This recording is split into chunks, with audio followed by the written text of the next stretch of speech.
नमस्कार, आप सभी का बहुत-बहुत स्वागत है एक नए वीडियो में।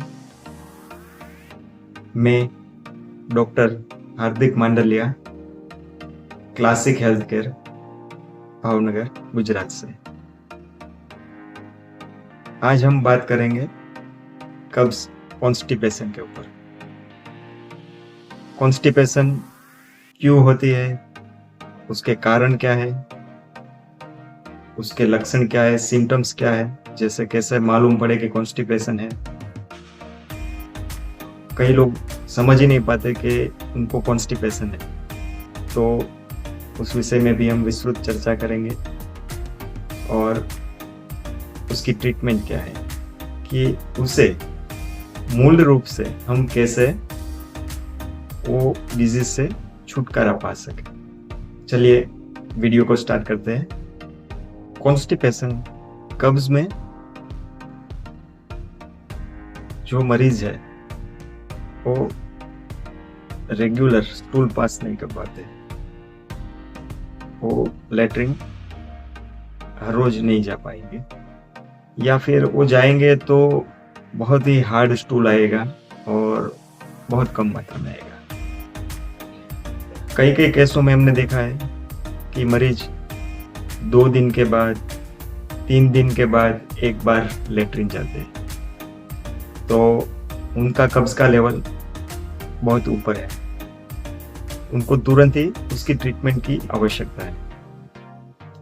और दूसरा भी मैंने अपने मरीजों के पास से और बहुत से लोग को कहते हुए सुना है कि दिन में 2 बार, 3 बार या 4 बार कोई लेटरिन जाता है और उनको बोलते हैं कि उसको कब्ज है।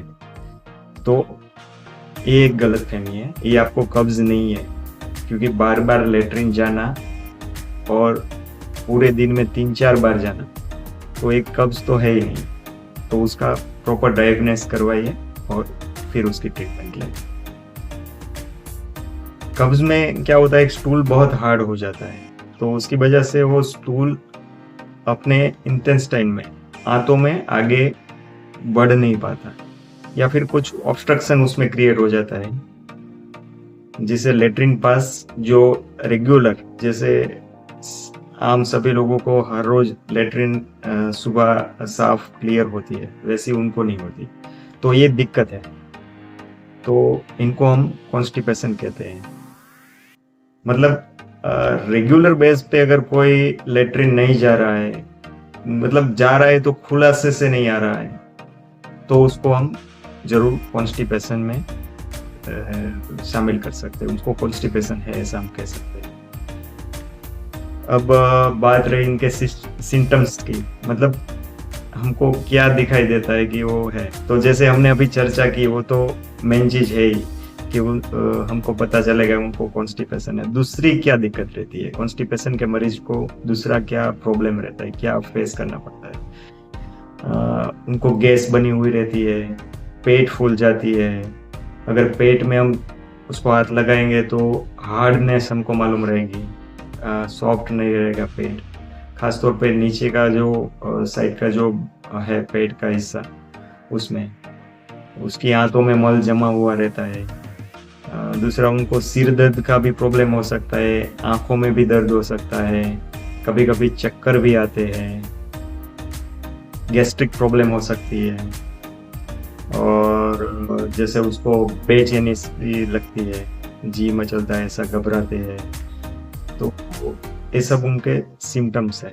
और साथ में हमको ये भी फाइंड आउट करना है कि ये सब सिम्टम्स है और पेट साफ नहीं आ रहा है, तो ये जरूर कॉन्स्टिपेशन की वजह से हो रहा है। देखिए, एक बहुत ही सिंपल सी चीज मैं बताऊं कि अगर कहीं पे भी कूड़ा है, कोई कचरा पड़ा है, तो पड़ा पड़ा वो सड़ेगा, तो उसमें से एक बदबू आएगी, वो एयर है, तो हवा के रूप में।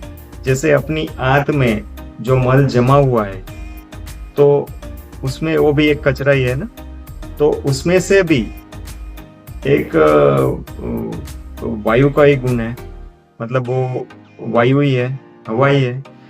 तो और हवा का जो गुण धर्म है, हम जानते हैं कि हवा जो है वो ऊपर चढ़ती है, ऊपर की ओर उठती है, तो वो ऊपर उठेगी और गैस का प्रॉब्लम रहेगा, सिर दर्द रहेगा, चक्कर आएगा, तो ये सब उसकी वजह से आ रहा है पेशेंट को। तो ये क्लियर भी हमें करना है कि भाई इससे हम कैसे निजात पाए। तो वो भी मैं आपको बताऊंगा कि क्या लाइफस्टाइल है, क्या खान पान में बदलाव करना है, और क्या दवाई लेनी है, क्या ट्रीटमेंट है उनकी आयुर्वेद के हिसाब से। दूसरी एक बात है कॉन्स्टिपेशन, एक तो हमने जो चर्चा की उस हिसाब से हो सकती है, या दूसरा कोई मेडिकल सिस्टम के हिसाब से कि अगर कोई ऑर्गन में कोई प्रॉब्लम है, जैसे कभी कभी क्या रहता है, जो अपनी आंत रहती है इंटेस्टाइन वो सिकुड़ जाती है, या फिर आंत एक दूसरे के साथ उसका जो लेयर है वो एक साथ इकट्ठा हो जाता है, तो उसके उस हिसाब से वहां से आगे जो स्टूल है उसको पास होने में दिक्कत होती है। तो एक कुछ बात है जो मेडिकल टर्मिनोलॉजी के हिसाब से है। दूसरा डाइजेशन ट्रैक में अगर कोई डिस्टरबेंस आता है तो भी हो सकता है। पाइल्स के मरीजों में भी कॉन्स्टिपेशन पाई जाती है। आंतों के अंदर कोई गांठ है या फिर कोई अल्सर हो गया है, ट्यूमर है, उसमें भी कॉन्स्टिपेशन हो सकती है। या फिर कैंसर में खून भी आता है और ये भी है। तो ये सब कॉन्स्टिपेशन के साथ साथ सब जुड़ा हुआ है।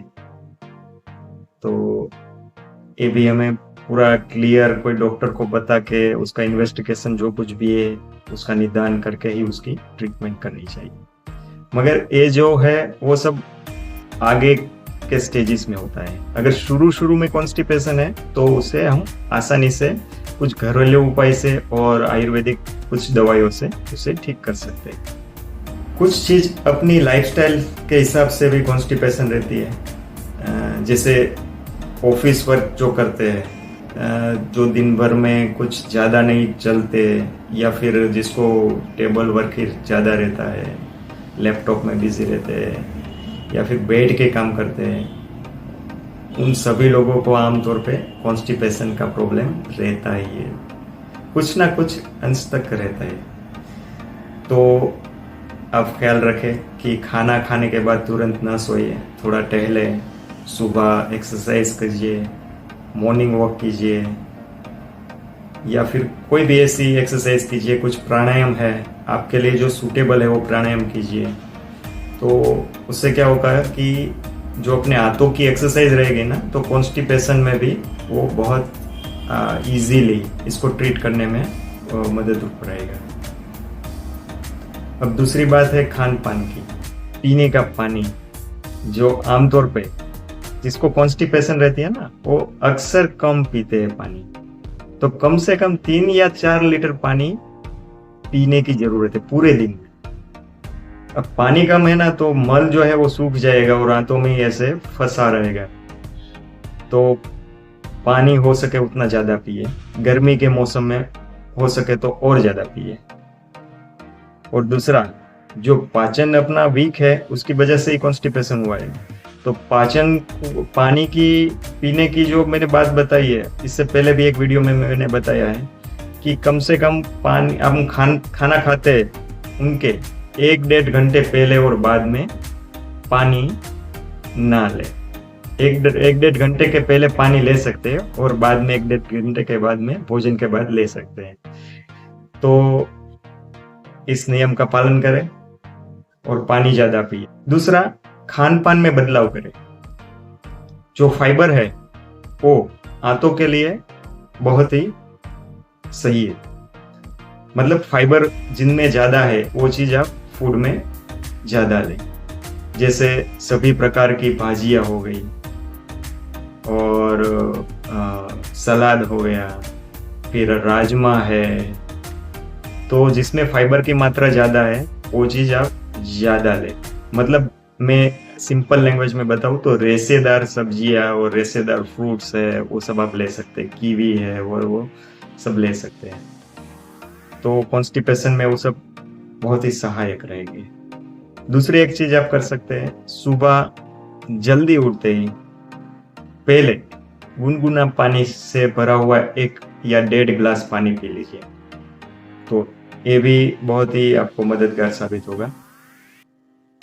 और दूसरी बात ये है कि देर रात को भोजन ना लें, देर रात को खाना ना खाइए। खाना हो सके उतना जल्दी खा लीजिए, तो वो पूरा डाइजेशन ट्रैक में वो पूरी उसकी साइकिल जो है वो सही रहेगी सुबह स्टूल पास करने तक की। तो उसको भी कुछ टाइम चाहिए ना पचने के लिए और आगे की प्रोसेस के लिए, तो ये भी उसके लिए बहुत महत्वपूर्ण है। दूसरा, देर रात तक जागने की जो आदत है वो भी कॉन्स्टिपेशन करती है, तो उनका भी ख्याल रखें। अब ट्रीटमेंट की बात करते हैं। तो घरेलू उपचार में जो ब्लैक किशमिश आती है, जो ग्रेप्स है, अंगूर, काले अंगूर सूखे हुए जो ड्राई फ्रूट में हम इस्तेमाल करते हैं, उसको 4 से 5 ग्रेप्स रात को थोड़े से पानी में भिगो के रखने हैं और सुबह उसको चबा चबा के खाना है। एक प्रयोग है। दूसरा, रात को सोते टाइम हरड़ चूर्ण ले सकते हैं या फिर त्रिफला चूर्ण ले सकते हैं। दोनों ही चूर्ण को हम थोड़े गुनगुने पानी के साथ लेंगे तो कॉन्स्टिपेशन में उसका इफेक्ट ज्यादा मिलेगा। दूसरी एक चीज ये है कि ये जो हरड़ है, हरड़ को एरंडी के तेल में बनाया हुआ है, मार्केट में मिलता है, चूर्ण फॉर्म में भी मिलेगा और टेबलेट में मिलेगा। वो आपको जो सूट होता है दोनों में से आप किसी का एक का प्रयोग कर सकते हैं। वो गुनगुने पानी के साथ रात को सोते टाइम लीजिए, तो उनसे भी आपका पेट साफ रहेगा। दूसरा, रात को सोते टाइम पानी पी के सोइए। और दूसरी, ऐसे बहुत से चूर्ण है, बहुत सी आयुर्वेद में टेबलेट्स है जिससे हम कब्ज को क्लियर कर सकते हैं। उसका फॉर्मूला भी मैं एक आगे के वीडियो में आपको बताऊंगा कि कब्ज के लिए कैसे हम चूर्ण तैयार करें, और वो चूर्ण जो है वो सभी तरह से फिट रहेगा अपने बॉडी के लिए, डाइजेशन ट्रैक के लिए, कॉन्स्टिपेशन के लिए, सब में काम आएगा। ऐसा कॉन्स्टिपेशन के लिए एक बढ़िया योग है, तो वो भी आगे जाके मैं आपके साथ शेयर करूँगा। और दूसरा मैंने बताया फाइबर्स ज़्यादा ले, और ये जो बताई मैंने दवाई वो आप लीजिए, या फिर डायरेक्ट एरंडी का तेल, 1 से 2 चम्मच एरंडी का तेल भी आप ले सकते हैं। इससे भी कॉन्स्टिपेशन क्लियर हो सकती है। वो भी गुनगुने पानी के साथ ही हमें लेना है। और ऑयल की बात है तो मैं जरा बता दूं, जिनको कोलेस्ट्रॉल है, बीपी है, वो जरा इसको परहेज करके लें। उसके लिए वही योग अच्छा रहेगा कि त्रिफला चूर्ण है या हरड़ चूर्ण है, या मैं दूसरा जो चूर्ण की बात कर रहा हूँ वो उसका योग मैं आगे जाके आपको बताऊंगा एक वीडियो में। किसी को तनाव रहता है, डिप्रेशन है, तो उन लोगों को भी कॉन्स्टिपेशन हो सकती है। धंधे का प्रेशर है, कोई काम का प्रेशर है, या कोई कुछ भी समझ लीजिए जो मानसिक उसको प्रेशर हो जाता है, तो उनकी वजह से भी कॉन्स्टिपेशन हो सकती है। तो मन को भी रिलैक्स रखना बहुत जरूरी है। चलिए इस वीडियो को यहीं समाप्त करते हैं, मिलते हैं एक नए वीडियो में। स्वस्थ रहे, मस्त रहे, तंदुरुस्त रहे।